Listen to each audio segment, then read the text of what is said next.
Varias veces, por considerarlo tal vez muy apropiado, cuando me ha tocado presentar un sermón pocos días después de las fiestas de otoño, o últimas como 4 fiestas del año, he preparado un sermón generalmente titulado Preparación para las fiestas santas, después de que termina la última fiesta.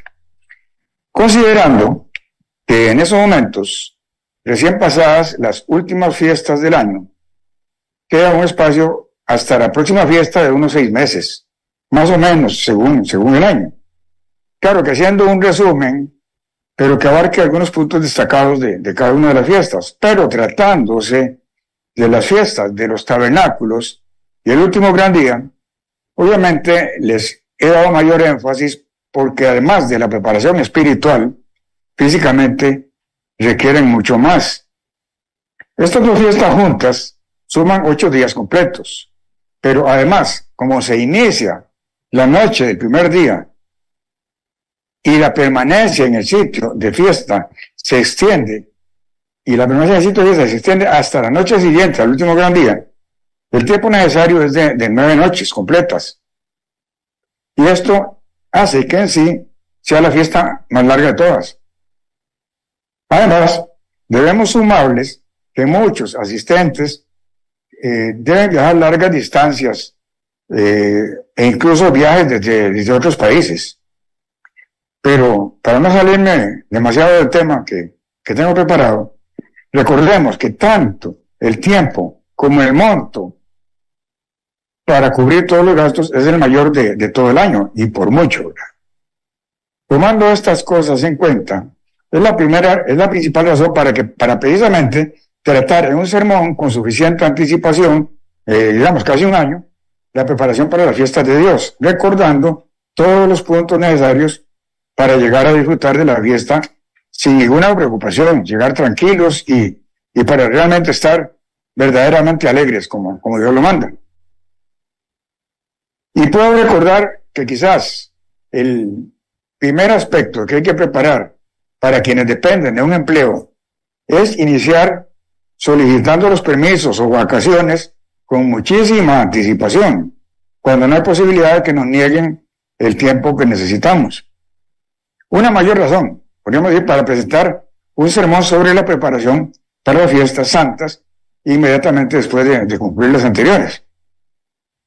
Otro sermón que precisamente presenté inmediatamente después de las fiestas del año pasado fue el 11 de octubre del 2022, que llevó el título Certeza del Reino de Dios, apoyado por las más claras escrituras que nos demostraron que el reino de Dios es una realidad. Llegamos a la conclusión de que no podemos tener ninguna duda de que vendrá a establecerse en la tierra, con Jesucristo como Rey de Reyes y Señor de Señores. Los verdaderos discípulos de Jesucristo no podemos albergar la más mínima duda de que el reino de Dios es algo absolutamente verdadero, que se establecerá en la tierra en el momento en que nuestro Padre Celestial tome la decisión, o mejor dicho, para el momento en que ya lo haya decidido. Es decir, certeza del reino de Dios, sin la más mínima duda. Pero como no tenemos ninguna duda, debemos prepararnos para ser parte de ese reino, razón por la cual el sermón de esta fecha lo he titulado Preparación para el reino de Dios. Creo que el estudio de anoche del señor Raúl Colón encaja muy bien para el tema que voy a tratar, pero antes, un comentario inicial antes de empezar el tema. Además, nunca podremos olvidar nuestra primera fiesta de los tabernáculos. Creo que todos los hermanos, todos en la iglesia, siempre recordaremos nuestra primera fiesta de los tabernáculos. En nuestro caso, fue la fiesta de 1975 en Huastepec, México. Este año habrán pasado para entonces 48 años desde entonces. Y también, por supuesto, muchísimas fiestas. Para esta fiesta, después de un viaje de 4 días por tierra, primero un día en automóvil desde Costa Rica hasta El Salvador. Al día siguiente nos unimos con la congregación de San Salvador para un viaje en un bus rentado por la iglesia. Este bus duró para llegar a Oxtepec. 3 días, duró 3 días desde San Salvador hasta Oxtepec, México. Pasaron cosas inolvidables, pero fueron 3 largos días para llegar hasta Oxtepec. Nosotros decíamos, bueno, aquí no sabemos nada, vamos a abrir la boca, a ver qué aprendemos. Y no sabíamos ni siquiera qué significaba una noche de talentos. Mi esposa Juanita y yo fuimos bautizados a media fiesta, concretamente el 19 de Tisrey. Y en la noche nos casamos por la iglesia. Luego hubo un tremendo convivio o ágape en un salón fuera del complejo turístico o del centro vacacional. Algo realmente inolvidable. En esa fecha, en esa fiesta, había varios diáconos. Y recuerdo al señor Alfredo Mercado, a don Herbert Cisneros, recién fallecido, al señor Pablo Dimakis, al señor Jim Mortensen de Uvalde, Texas. Solo había un ministro. Este ministro era un muchacho joven, recién graduado, que estaba por graduarse del Colegio Ambassador, se llamaba Daniel Sánchez. Fue él precisamente el que nos bautizó y celebró nuestra ceremonia de bodas. Si mal no recuerdo, fue el segundo sermón de la fiesta, presentado por el entonces diácono de Guadalajara, el señor Alfredo Mercado. Ya iniciado el sermón, dijo que nos iba a hacer una pregunta, pero advirtió a los miembros de Guadalajara que no participaran, porque ya ellos habían escuchado el sermón y sabían la respuesta. Éramos como unos 300 asistentes, y entonces hizo la pregunta, en el sentido de que cada uno de nosotros pensara si iba a estar con toda seguridad en el reino de Dios. Insistiendo, sin ninguna duda, pregúntese cada uno de los presentes si con toda seguridad va a entrar en el reino de Dios. Quienes estén absolutamente seguros de que van a estar en el reino de Dios, hagan el favor de levantar la mano. Sorpresa, ni uno solo de todos nosotros levantó la mano. Entonces, continuó con el sermón. Y el propósito o conclusión del sermón es que cada uno de nosotros, si hemos sido llamados por nuestro Padre para formar parte de su pueblo y hemos acudido a ese llamado, debemos estar absolutamente seguros de que vamos a estar en el reino de Dios. Porque de no hacerlo, es menospreciar totalmente el sacrificio de nuestro Señor Jesucristo, quien dio su vida derramando su sangre hasta la última gota de su vida para el perdón de nuestros pecados y abrirnos así el camino hacia la vida eterna y el reino de Dios. Por supuesto que en el sermón explicó muchas más escrituras que debíamos tener presentes y por las cuales es nuestro deber estar absolutamente seguros de que entraremos en el reino de Dios. Tomando este criterio en consideración, ahora pienso que si así como asistimos a la fiesta de los tabernáculos, para lo cual requerimos de una preparación, para ir al reino de Dios debemos tener con mucho mayor razón una buena preparación. Iniciamos, digamos que este puede ser el inicio, pero repasemos la escritura de Juan 6:44. Dice, nadie o ninguno puede venir a mí si el Padre que me envió no le trajere, y yo lo resucitaré en el día postrero. Por esta escritura es que hemos mantenido la convicción de que solamente el Padre en el cielo puede escoger y llamar a quienes vamos a formar parte de su pueblo. Y la segunda parte, Jesucristo estará interviniendo en nuestra nueva vida hasta llevarnos a la resurrección. En 1 Corintios, capítulo 1, versículo 26, leemos al 31.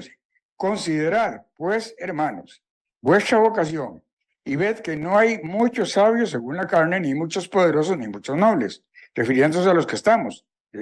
Sino que lo necio del mundo escogió Dios para avergonzar a los sabios, o sea, para que hagamos un cambio profundo en nuestra vida. Y lo débil del mundo escogió Dios para avergonzar a lo fuerte, y para que nos fortalezcamos también. Dice, y lo vil del mundo y lo menospreciado escogió Dios, y lo que no es para deshacer lo que es, o sea, para que haya un cambio profundo en nuestra vida. a fin de que nadie se jacte en su presencia. Pero por él estáis vosotros en Cristo Jesús. Fíjense, por el Padre estamos nosotros en Cristo Jesús, el cual nos ha sido hecho por Dios sabiduría, justificación, santificación y redención, dice, para que, como está escrito, el que se gloríe, gloríese en el Señor. Aquí leímos entonces que a lo necio del mundo y a lo menospreciado escogió Dios, confirmando con esto que el Padre es quien nos ha escogido. Y también leímos, por él estáis vosotros en Cristo Jesús, demostrando también que el llamado viene del Padre y que nos coloca con Jesucristo como nuestro Maestro, nuestro guía y Redentor, el cual nos ha sido hecho por Dios. Leímos, ¿verdad? El cual nos ha sido hecho por Dios, justificación, santificación, sabiduría, justificación, santificación y redención. 4 virtudes o bendiciones que hemos recibido. Y veamos cada una. ¿Sí? Sabiduría. ¿Qué significa sabiduría? ¿Sí? Abrirnos el entendimiento para conocer por su revelación hasta lo profundo de Dios. Fíjense aquí, 1 Corintios 2:10 dice, pero Dios nos la reveló a nosotros por el Espíritu, por el que el Espíritu todo lo escudriña, aún lo profundo de Dios. Segundo, justificación. Esto significa la limpieza total por el perdón de todos nuestros pecados, mediante su sangre derramada hasta la última gota de su vida. Pero la santificación es apartarnos para el servicio exclusivo de Dios, sacarnos del mundo de pecado y convertirnos en linaje escogido, real sacerdote, como leemos en Primera de Pedro 2 y versículo 9.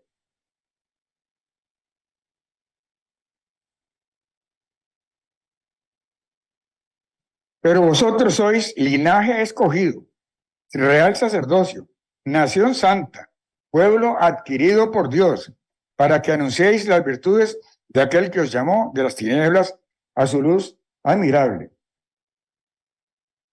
Y redención, el último tema, sacarnos de la esclavitud del pecado y del reino del príncipe de la potestad del aire.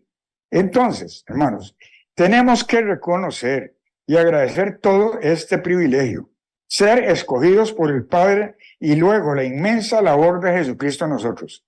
Por lo tanto, debemos mantenernos dignos de este llamamiento. Vamos a 2 de Tesalonicenses, en el capítulo 1 y versículo 11, leemos. Por esta razón, también oramos siempre por vosotros, les dice el apóstol Pablo a los de Tesalónica, para que nuestro Dios os tenga por dignos de su llamamiento y cumpla todo propósito de bondad y toda obra de fe con su poder. Y agreguemos en Filipenses,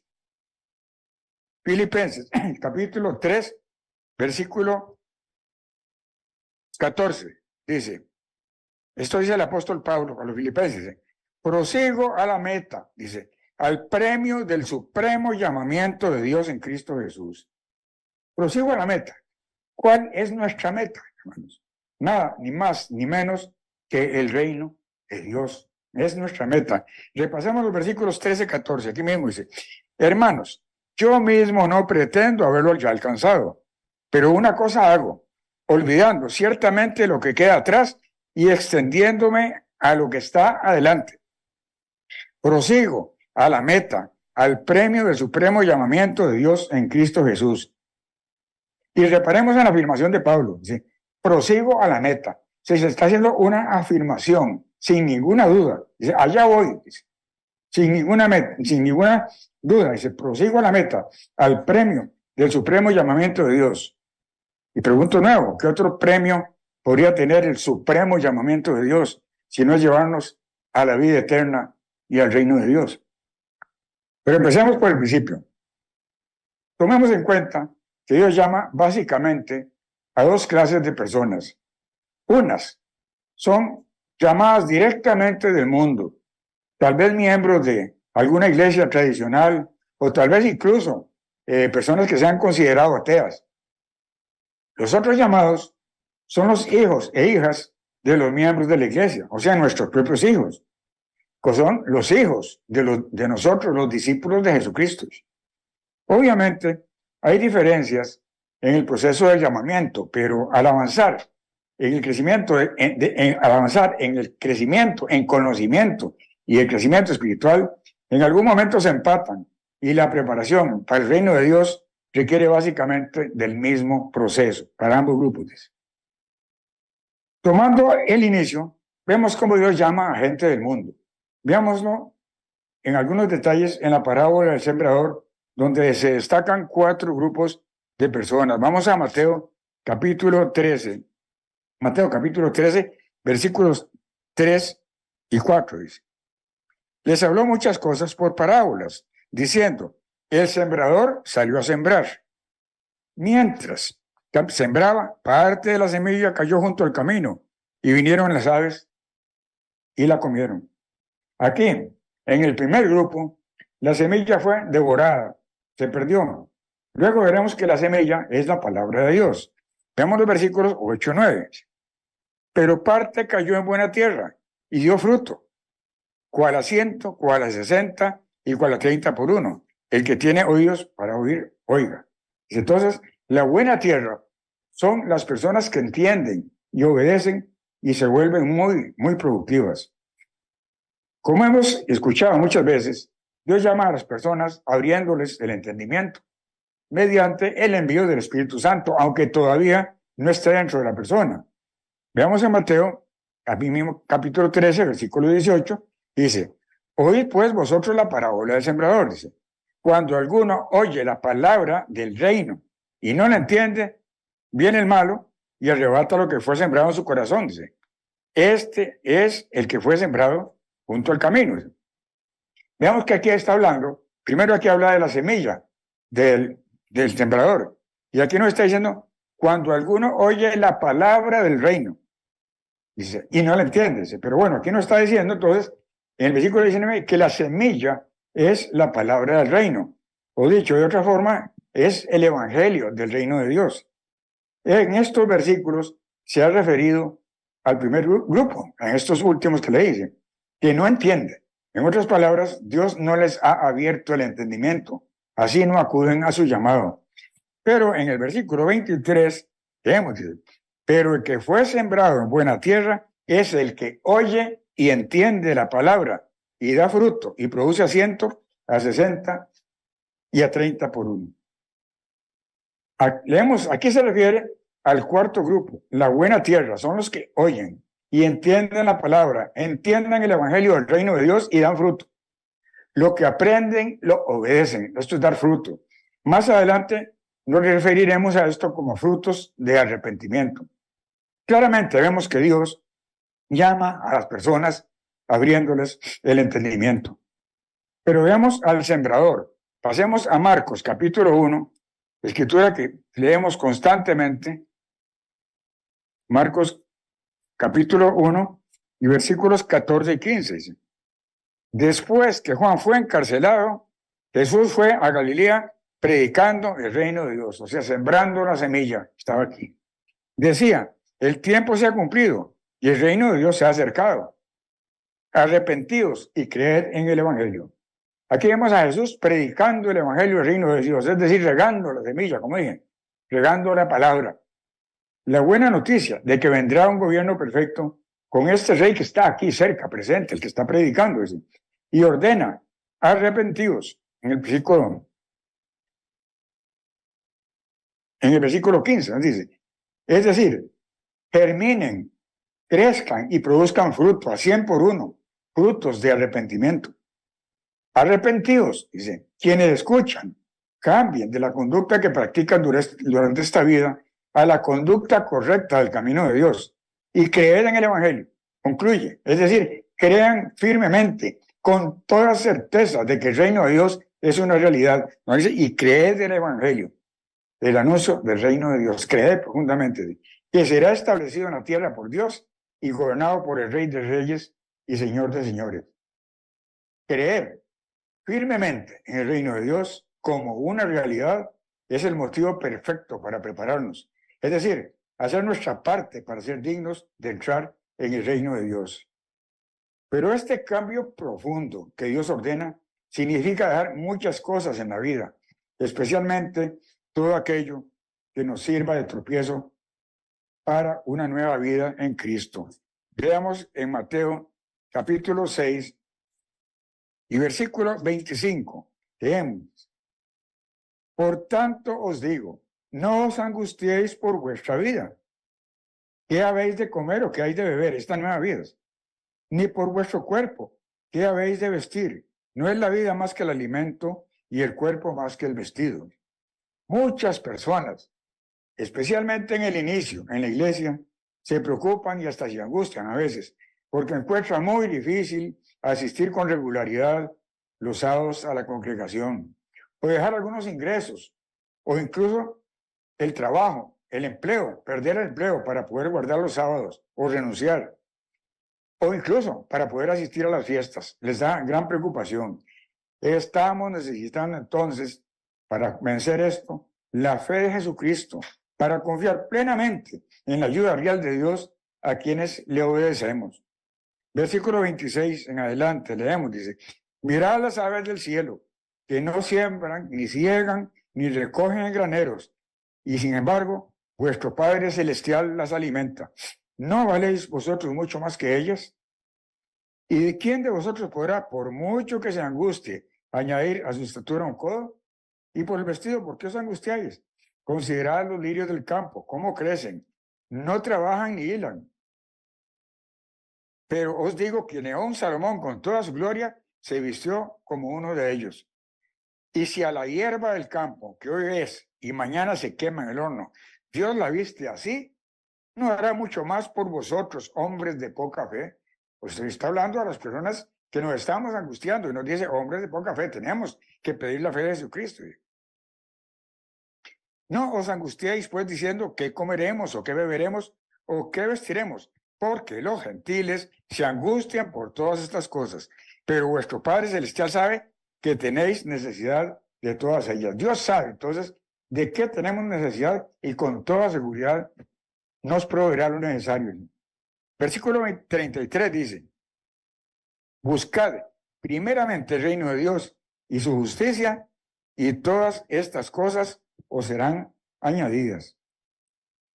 Ante todo, Dios nos ordena tener como nuestra máxima prioridad el reino de Dios, nuestra máxima meta. Vamos a Hebreos, unos ejemplos. En Hebreos capítulo 11, versículos 8 al 10. Leemos.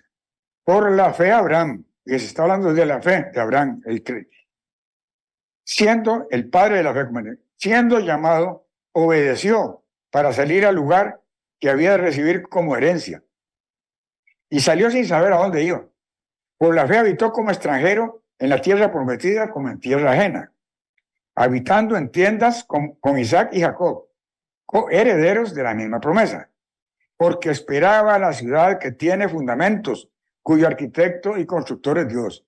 Abraham dejó todas sus comodidades por obedecer a Dios, hasta habitar en tiendas, una vida provisional, porque esperaba la ciudad cuyo arquitecto y constructor es Dios. Es decir, esperaba con certeza el reino de Dios. Iba seguro al reino de Dios. En Hebreos 11, 24, aquí mismo adelantito dice, leemos, por la fe Moisés, hecho ya grande, rehusó llamarse hijo de la hija de Faraón, prefiriendo ser maltratado con el pueblo de Dios antes que gozar de los deleites temporales del pecado, teniendo por mayores riquezas el oprobio de Cristo que los tesoros de los egipcios, porque tiene puesta la mirada en el galardón. Es decir, Moisés dejó todas las comodidades del palacio como un príncipe para sufrir con el pueblo de Dios, porque tenía puesta la mirada en el galardón. Buscó entonces, en otras palabras, primeramente el reino de Dios y su justicia, como lo leímos en Mateo 6, 33. Además, en Mateo 6, 33 se nos ordena buscar la justicia. ¿Cuál es la justicia del reino de Dios? ¿Cuál es la justicia del reino de Dios? Leámoslo ligeramente en el Salmo 119.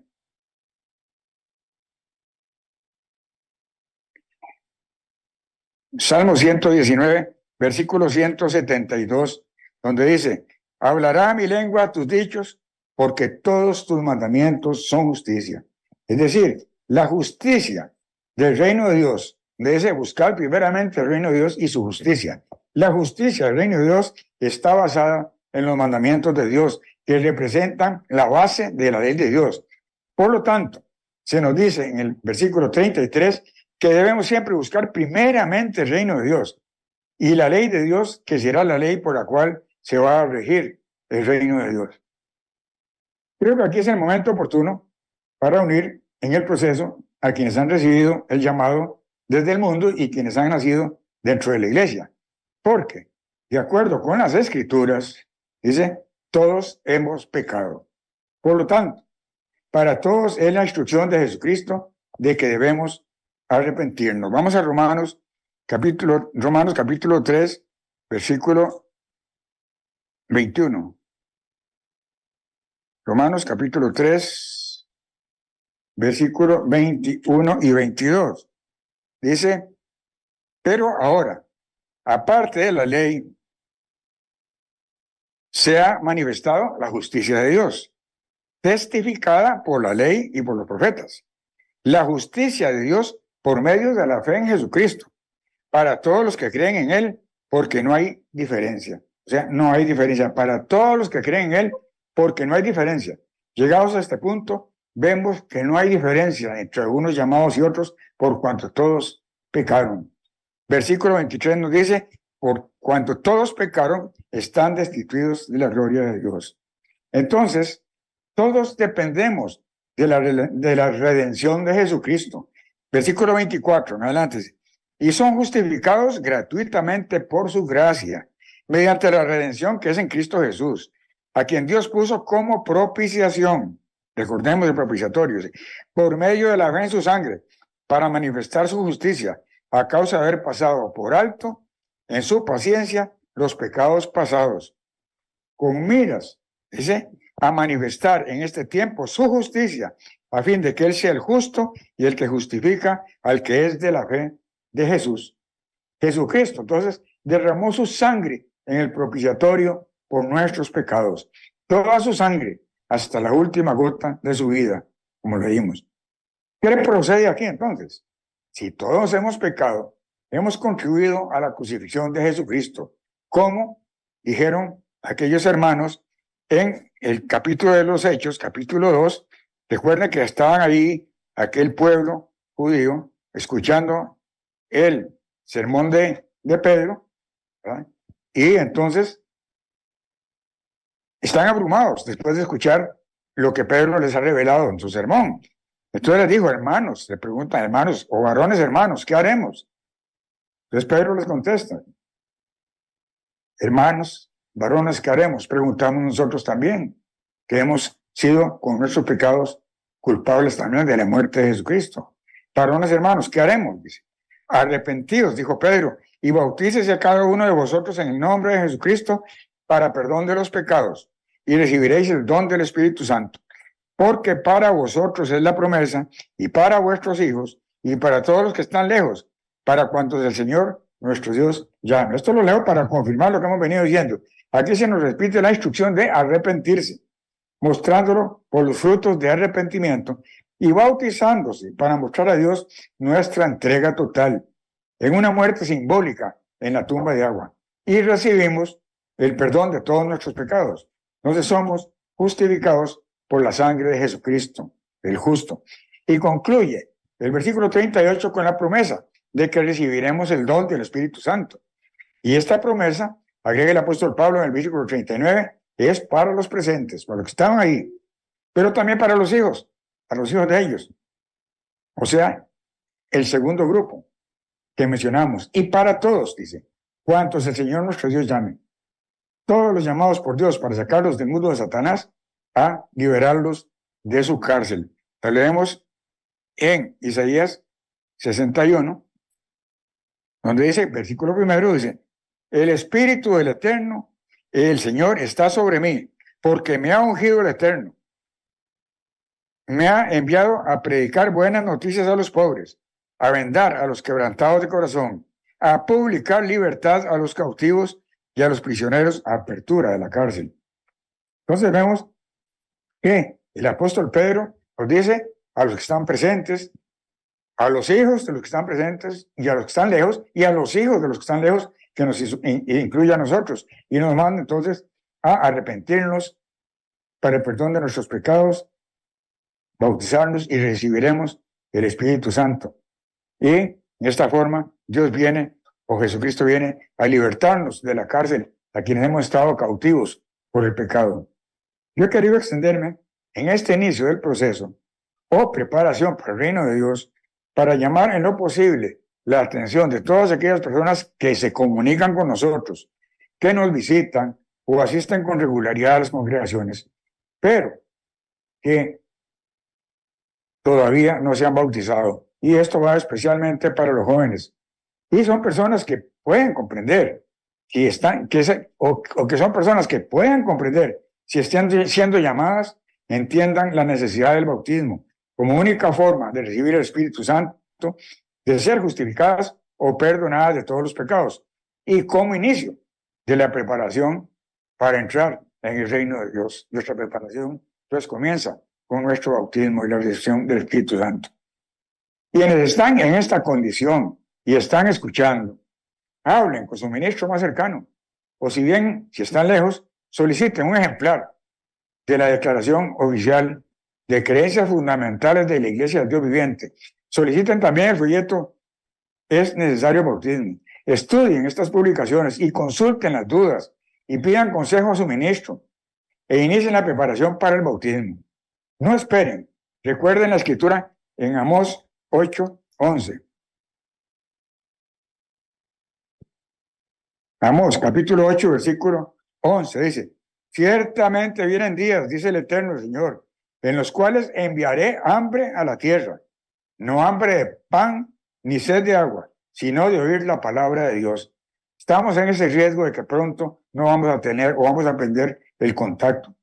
Aunque hay muchas puertas que se le están abriendo a la iglesia en este momento para la predicación del Evangelio, especialmente por los medios electrónicos, también se nos están cerrando algunas puertas, especialmente para el material impreso, por las dificultades que ustedes mismos ya conocen, con los problemas especialmente de los correos.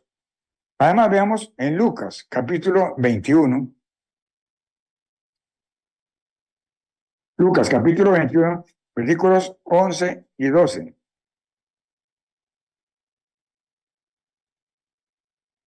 Dice: habrá grandes terremotos y en diferentes lugares hambres y pestilencias, y habrá terror y grandes señales del cielo. Pero antes, o sea, antes de que pase esto, de todas estas cosas os echarán mano, os perseguirán, os entregarán a las sinagogas y a las cárceles, y seréis llevados ante reyes y ante gobernadores por causa de mi nombre. Es decir, aquí se nos está anunciando una terrible persecución contra la iglesia, que será antes de la gran tribulación. ¿Sí? Y con toda seguridad, esto limitará todavía más la comunicación, aumentará el hambre de la palabra del Eterno de Dios. Yo digo, piensen, especialmente estas personas, y especialmente la juventud de la iglesia, y consideren si deben tomar esta decisión a tiempo. Estamos en estos meses entre dos de las fiestas del Eterno: la fiesta del Pentecostés y la fiesta de las trompetas. ¿Qué significa este tiempo entre estas dos fiestas? En el día de Pentecostés recordamos la venida del Espíritu Santo sobre los discípulos de Jesucristo, posándose sobre ellos en forma de lengua de fuego. Quedaron todos, dice la Escritura, llenos del Espíritu Santo, y así se inició la iglesia del nuevo pacto. Para nosotros, el día de nuestro bautismo y recepción del Espíritu Santo viene a ser nuestro Pentecostés y nuestro inicio en la iglesia de Dios como hijos engendrados de Dios. Luego, la fiesta de las trompetas nos indica proféticamente el sonar de la séptima y última trompeta. Con el sonido de esta trompeta se anuncia la segunda venida de Jesucristo y la resurrección de los muertos en Cristo y la transformación a seres espirituales de los discípulos que se encuentren con vida. De manera que este tiempo entre el Pentecostés y las trompetas viene a representar toda nuestra vida desde el día de nuestro engendramiento por el Espíritu Santo hasta nuestro nuevo nacimiento como hijos legítimos de Dios y miembros de la familia espiritual. Es nuestro paso por nuestra vida física en la tierra como cristianos, hasta el día de nuestra salvación, para integrarnos de inmediato como reyes y sacerdotes bajo el reinado de Jesucristo en el reino de Dios. Entonces, cuando hablamos de nuestra preparación para el reino de Dios, debemos entender que este es el tiempo que tenemos, el tiempo con que contamos disponible para prepararnos. Concretamente, nuestra vida en esta carne como discípulos de Jesucristo consiste en avanzar paso a paso, día tras día, en nuestra preparación para ingresar en el reino de Dios. Cuando recibimos el Espíritu Santo en el bautismo, a diferencia de los discípulos en el día de Pentecostés del año 31, que leemos en Hechos 2, 3 y 4, 2, 3 y 4, dice, y se les aparecieron lenguas repartidas como de fuego, asentándose sobre cada uno de ellos. Todos fueron llenos del Espíritu Santo y comenzaron a hablar en otras lenguas, según el Espíritu les daba que hablaran. Veamos claramente donde dice, todos fueron llenos del Espíritu Santo, pero nosotros solo recibimos una pequeña porción. Vamos a 2 de Corintios, en el capítulo 1, 2 de Corintios, capítulo 1, y versículos 21 y 22, veamos, dice, y el que nos confirma con vosotros en Cristo, y el que nos ungió es Dios, el cual también nos ha sellado y nos ha dado las arras del Espíritu en nuestros corazones. Las arras, recordemos lo que es, una pequeña parte. 2 de Corintios, capítulo 5 y versículo 5, dice, pero el que nos hizo para esto mismo es Dios, quien nos ha dado las arras del Espíritu. Y vamos a Efesios también para confirmar. Efesios capítulo 1 y versículos 13 y 14 dice, en él también vosotros, habiendo oído la palabra de verdad del evangelio de vuestra salvación, y habiendo creído en él, fuisteis sellados con el Espíritu Santo de la promesa, que es las arras de nuestra herencia hasta la redención de la posesión adquirida para la alabanza de su gloria. O sea, las arras que hemos recibido del Espíritu es una pequeña parte que necesitamos que Dios nos la haga crecer mediante nuestro esfuerzo en obediencia. Como le indica al apóstol Pablo a Timoteo, como le indica el apóstol Pablo a Timoteo en 2 de Timoteo, capítulo 1, versículos 6 al 7. Leemos, dice, por eso te aconsejo que avives el fuego del don que está en ti, avivar, darle más fuerza, avivar un fuego, es darle más fuerza, más calor, más combustible. Por eso que avives el fuego del don que está en ti por la imposición de mis manos, porque no nos ha dado Dios espíritu de cobardía, sino de poder, de amor y de dominio propio. Es decir, avivar, dice Pablo a Timoteo, es acrecentar, dar más calor. Pablo le dice que actúe, es decir, tenemos que hacer nuestra parte para que Dios nos haga crecer el Espíritu Santo en nosotros, hasta llenarnos.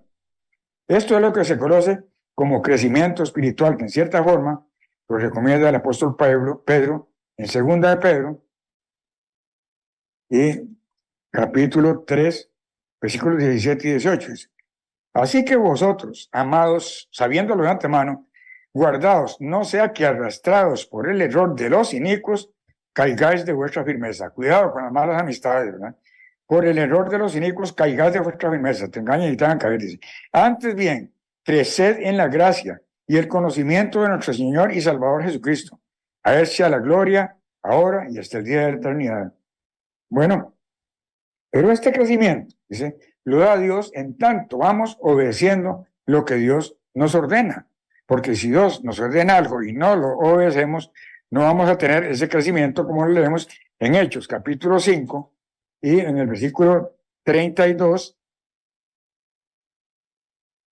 leemos, nosotros somos testigos suyos de estas cosas, y también el Espíritu Santo, el cual ha dado Dios a los que le obedecen.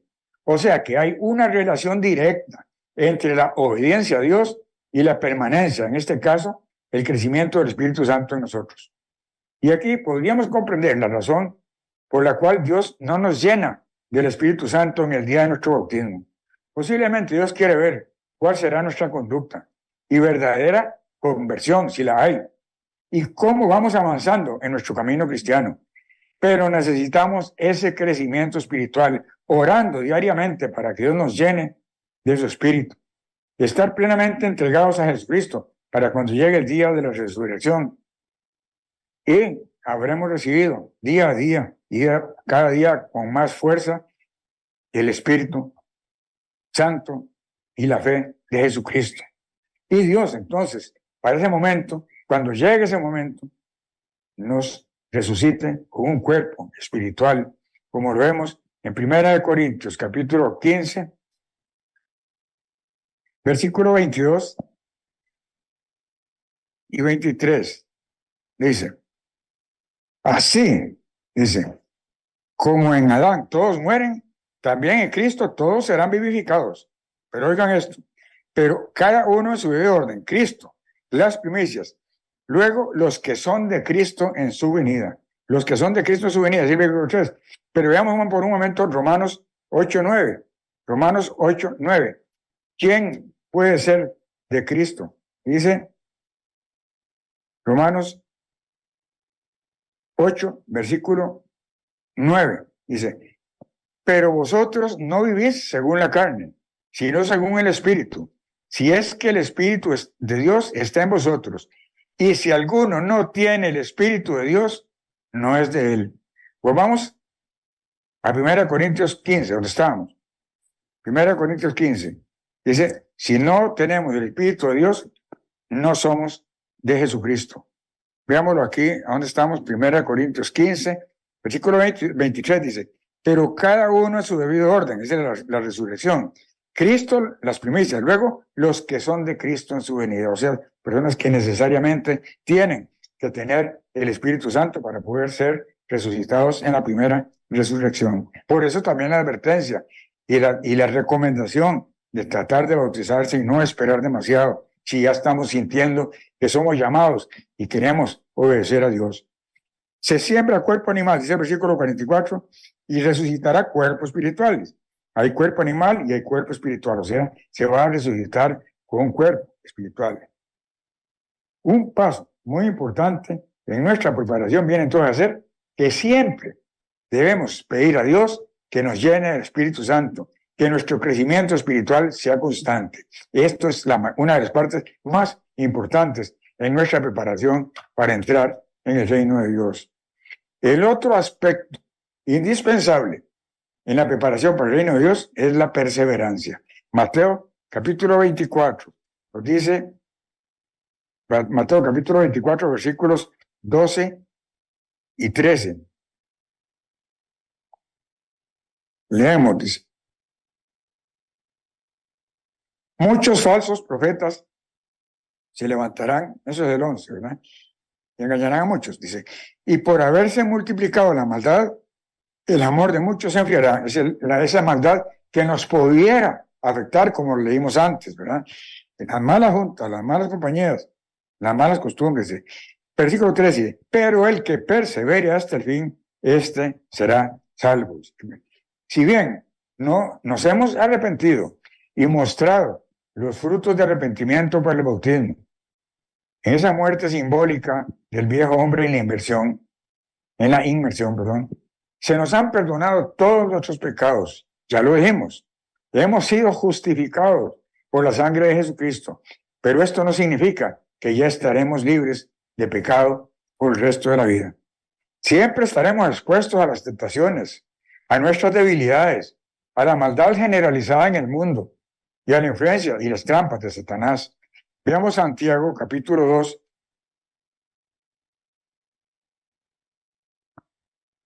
Santiago capítulo 2 y versículo 10.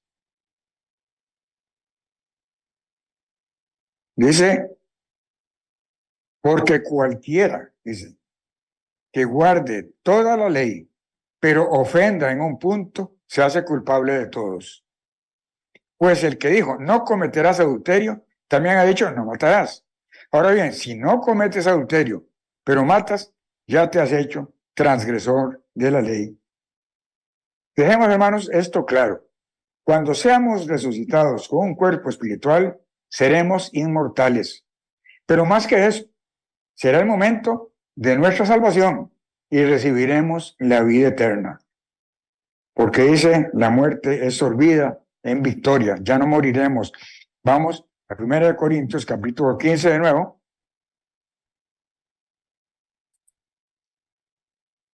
1 Corintios 15 y versículo 50. Vamos a leer, dice. Pero esto digo, hermanos, que la carne y la sangre no pueden heredar el reino de Dios. Hay que ser inmortales. Ni la corrupción hereda la incorrupción. Os digo un misterio, no todos moriremos, pero todos seremos transformados. En un momento, en un abrir y cerrar de ojos, a la final trompeta, porque se tocará la trompeta y los muertos serán resucitados incorruptibles y nosotros seremos transformados. La promesa es que en ese momento quienes estén con vida o estemos con vida tendremos un cuerpo espiritual por transformación. Pues es necesario que esto corruptible se vista de incorrupción y que esto mortal se vista de inmortalidad. Cuando esto corruptible se haya vestido de incorrupción, se dice inmortal, y esto mortal se haya vestido de inmortalidad, entonces se cumplirá la palabra que está escrita, sorbida es la muerte en victoria. ¿Verdad? La victoria de la resurrección del cuerpo espiritual, de la vida eterna contra la muerte. Pero hermanos, repasemos esto. Veamos que aquí estaremos alcanzando la vida eterna. Aparte de todo esto, ya estamos viendo que estamos alcanzando la vida eterna. Y si no guardamos los mandamientos durante nuestra vida terrenal, no alcanzaremos la vida eterna. Recordémosle lo que le dijo Jesús al joven rico en Mateo capítulo 19, versículo 16. Versículo 16, entonces se acercó uno y le dijo, Maestro bueno, ¿qué haré para tener la vida eterna? Está preguntando por la vida eterna, que es la que nosotros vamos a tener. Él le dijo, ¿por qué me llamas bueno? Nadie es bueno sino uno, Dios. Pero si quieres entrar en la vida, guarda los mandamientos. Le preguntó, ¿cuáles? Y Jesús le contestó, no asesinarás, no adulterarás, no hurtarás, no dirás falso testimonio, honra a tu padre y a tu madre y amarás a tu prójimo como a ti mismo. La directa respuesta de Jesús fue que para alcanzar la vida eterna hay que guardar los mandamientos. Y además, guardamos los mandamientos porque es la manera como conservamos el Espíritu Santo en nosotros, como lo hemos leído ya en Hechos 5:32. Y así nos cuidamos de mantener el fuego de Dios en nosotros y no apagarlo, como leemos en Tesalonicenses, primera de Tesalonicenses, capítulo 5. Primera de Tesalonicenses, capítulo 5 y versículo 19. Dice, no apaguéis al Espíritu. Vimos que Santiago le dice a Timoteo que hay que avivar el fuego del don que está en él por la imposición de la mano, o sea, el Espíritu Santo, hay que avivarlo. Y aquí nos dice, o le dice a los tesalonicenses, que no hay que apagarlo, no apaguéis el Espíritu. Entonces, este otro aspecto de la preparación para el reino de Dios es cumplir plenamente con la ley de Dios, guardando todos y cada uno de los mandamientos. ¿Es difícil? Sí, así lo creen muchos. No por el hecho de caer en pecados tan claramente establecidos en las Escrituras, puesto que tratamos de que nuestra conducta siempre esté apegada a la ley de Dios, pero siempre estará la presencia de Satanás tratando de destruirnos, poniéndonos trampas y tentaciones, y como hemos hablado ya antes. Veamos Primera de Pedro, capítulo 5, y versículos 8 al 11. Sed sobrios y velad, porque vuestro adversario, el diablo, como león rugiente, anda alrededor buscando a quien devorar, o sea, nos quiere destruir mediante el pecado. Resistidlo firmes en la fe, sabiendo que los mismos padecimientos se van cumpliendo en todos nuestros hermanos en todo el mundo. Pero el Dios de toda gracia, que nos llamó a su gloria eterna en Jesucristo, después que hayáis padecido un poco de tiempo, Él mismo os perfeccione, afirme, fortalezca y establezca. A Él sea la gloria y el imperio por los siglos de los siglos. Pero si por descuido o cualquier otra razón caemos, tenemos que levantarnos de inmediato. Tenemos que levantarnos de inmediato, arrepentirnos, es decir, arrepentimiento prácticamente constante, diría, volver al camino de obediencia. Vamos a Primera de Juan, Primera de Juan, capítulo 2 y versículos 1 a 2. Hijitos míos, estas cosas os escribo para que no pequéis. Pero si alguno ha pecado, abogado tenemos para con el Padre, a Jesucristo, el justo. Él es la propiciación por nuestros pecados, y no solamente por los nuestros, sino también por los de todo el mundo. Tenemos entonces que en la preparación para el reino de Dios hay dos aspectos fundamentales, como vienen a ser el crecimiento espiritual hasta llegar a estar llenos del Espíritu Santo y obedecer la ley de Dios, expresada en los 10 mandamientos, extendidos en estatutos, en decretos e instrucciones de Dios. Quisiera poder hablar en detalle de tantas extensiones que hay en cada uno de los mandamientos, pero el espacio de tiempo no lo permite.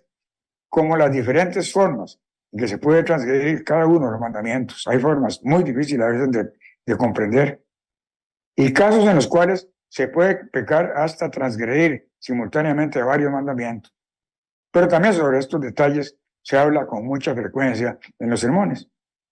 Pero sí es importante recordar que con respecto a nuestro cumplimiento de la ley de Dios, debemos examinarnos constantemente, no solamente antes de la Pascua. Y una forma excelente de hacer un examen es comprobar si con nuestros hechos estamos mostrando los frutos del Espíritu Santo expuestos en Gálatas 5, 22 al 23. Amor, gozo, paz, paciencia, benignidad, bondad, fe, mansedumbre, dominio propio. Porque los mandamientos los tenemos escritos en la mente y en el corazón, igual que un código impreso. Pero los hechos y nuestra conducta están reflejados en los frutos del Espíritu. En otras palabras, si estamos mostrando todos los frutos del Espíritu, es señal de que estamos cumpliendo los mandamientos de Dios. Aparte de los dos métodos para la preparación mencionada, también podemos considerar otros detalles importantes que debemos cumplir. ¿Cuál va a ser nuestra posición en el reino de Dios? En Apocalipsis lo leemos con frecuencia, capítulo 5, Apocalipsis capítulo 5 y versículos 9 y 10, leemos: cantaban un cántico nuevo diciendo: digno eres de tomar el libro y abrir sus sellos, porque tú fuiste inmolado y con tu sangre nos has redimido para Dios de todo linaje, lengua, pueblo y nación, de todas partes. Nos has hecho para nuestro Dios reyes y sacerdotes y reinaremos sobre la tierra. Y vamos a ser reyes y sacerdotes. Y también reyes y sacerdotes. Y también en Apocalipsis 20 y versículo 4 leemos, dice: vi tronos y se sentaron sobre ellos los que recibieron facultad de juzgar. Y vi las almas de los decapitados por causa del testimonio de Jesús y por la palabra de Dios, los que no habían adorado a la bestia ni a su imagen, ni recibieron la marca en sus manos, ni recibieron la marca en su frente ni en sus manos, y vivieron y reinaron con Cristo 1000 años. Es decir, aquí nos dice que recibiremos la facultad de juzgar, o sea, nos está diciendo que seremos jueces. ¿Cómo es la preparación para ser rey, para ser sacerdote, que también es maestro, y para ser juez? Podríamos hablar de muchos aspectos en los que un príncipe se prepara para ser rey.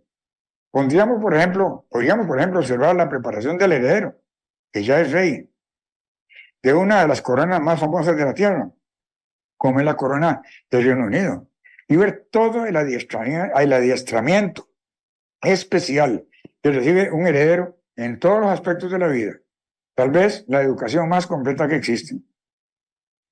Pero para nosotros tenemos un manual mucho mejor.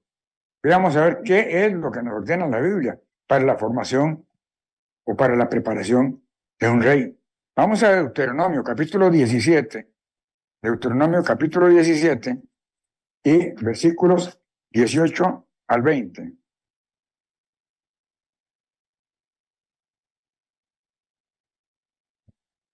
Esto es para quien va a ser rey, se le advierte o se le enseña. Dice, cuando se siente sobre el trono de su reino, entonces escribirá para sí en un libro una copia de esta ley, del original que está al cuidado de los sacerdotes levitas. Lo tendrá consigo y lo leerá todos los días de su vida, para que aprenda a temer al Eterno.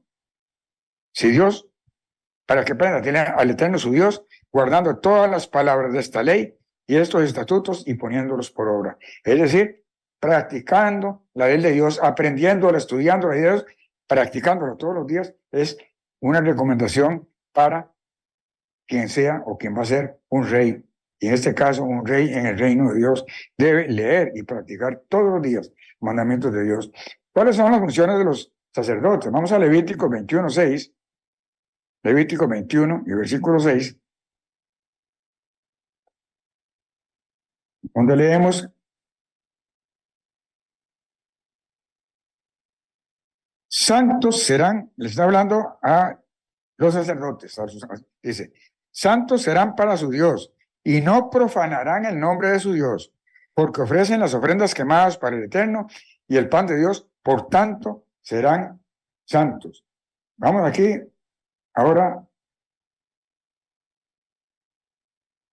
a Levítico 10, 8 al 11. Levítico 10, 8 al 11. Entonces el Eterno habló a Aarón y le dijo: ni tú ni tus hijos debéis beber vino ni sidra cuando entréis al tabernáculo de reunión. Para el sacerdote no pueden ir a la iglesia ni con una cerveza, para que no muráis, dice. Estatuto perpetuo será para vuestras generaciones, para poder discernir entre lo santo y lo profano, y entre lo inmundo y lo impío, y enseñar a los hijos de Israel todos los estatutos que el Eterno les ha dado por medio de Moisés. O sea, el sacerdote es también un profesor que va a enseñar al pueblo. Y observemos un ejemplo de un sacerdote en Esdras capítulo 7, Esdras antes de Nehemías.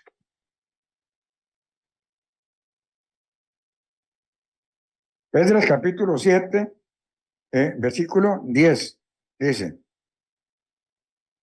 que la buena mano de Dios estaba con él. En el versículo anterior dice, porque Esdras había preparado su corazón para estudiar la ley de Dios y para cumplirla y para enseñar en Israel sus estatutos y decretos. Vean la función de un sacerdote, es un profesor en la ley de Dios, dice. Funciones.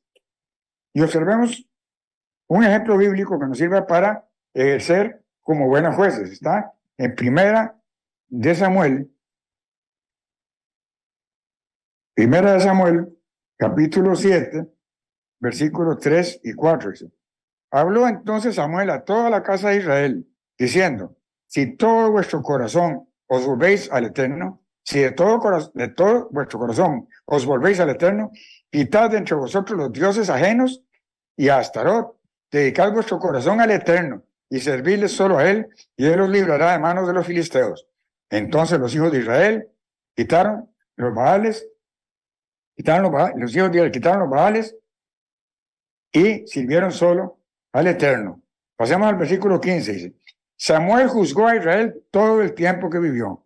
Hacía cada año un recorrido por Betel, Gilgal y Mizpa. Juzgaba a Israel en todos estos lugares. Después volvió a Ramá, porque allí estaba su casa. Allí juzgaba a Israel y también allí edificó un altar al Eterno. Lo interesante es la forma como Samuel juzgaba. Señalaba los errores al pueblo para que el pueblo respondiera y pacíficamente se corregía. Lastimosamente, los hijos de Samuel no siguieron su ejemplo. Otro aspecto a considerar es la íntima relación entre las parábolas de las minas y los talentos con nuestra preparación para el reino de Dios. Muchas veces, en la oración, durante la imposición de las manos, luego de un bautismo, me gusta recordar la promesa en Génesis capítulo 15 y versículo, Génesis capítulo 15, versículo 13. Generalmente cuando imponemos las manos, luego de un bautismo. Me gusta recordar esta promesa de Dios a Abraham. Entonces el Eterno le dijo: ten por cierto que tu descendencia habitará en tierra ajena, será esclava allí y será oprimida 400 años, pero también a la nación a la cual servirán juzgaré yo, y después de esto saldrán con gran riqueza. Dios sacó a Israel de la esclavitud después de despojar a los egipcios con gran riqueza, cobrando así por el trabajo realizado durante tantos años sin paga alguna. Y recuerdo esta promesa porque Dios en su llamado nos saca del Egipto espiritual, del mundo de Satanás, mediante el bautismo con la mayor riqueza que podemos recibir, el don del Espíritu Santo. Veamos Lucas capítulo 12.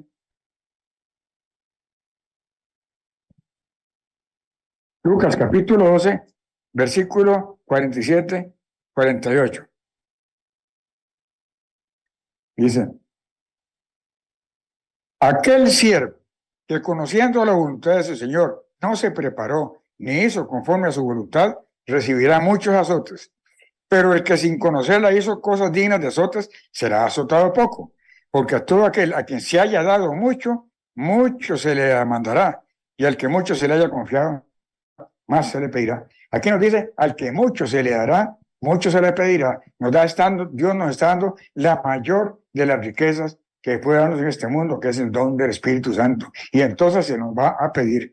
Pasemos aquí al capítulo 19 y vemos estos ejemplos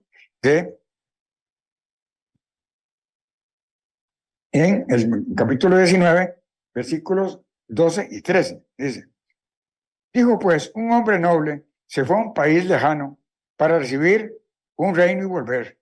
Llamó antes a 10 siervos suyos, les dio 10 minas y les dijo: negociad entre tanto que regreso. Versículo 15.